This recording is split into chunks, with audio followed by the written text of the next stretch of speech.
paciencia, porque si me da fuerza lo reviento. ¿Y eso por qué? ¿Qué pasó? No he ni dormido. ¿Cómo que no, mío? ¿Quién se duerme con esos ronquidos? ¿Ronquido?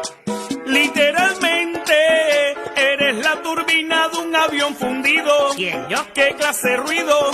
Si hoy tú ronca, te juro que esta noche va a haber bronca. Es que él ronca como sea que se ponga.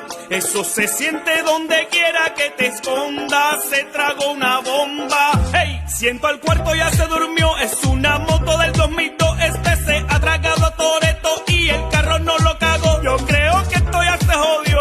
Mi marido se me rompió. Si Kimba como roncara, que feliz fuera. Perdóname, Dios mío. Pero así no lo quiero al lado mío. Ya di que te picó hoy por la mañana. Ronca muy fuerte, prefiero que te lo lleves contigo. Yo se lo envío. Tú lo que tienes una estornosa.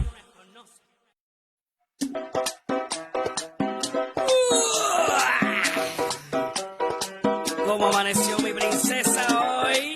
Ay, Dios mío, dame paciencia, porque si me da fuerza lo reviento. ¿Y eso por qué? ¿Qué pasó? No he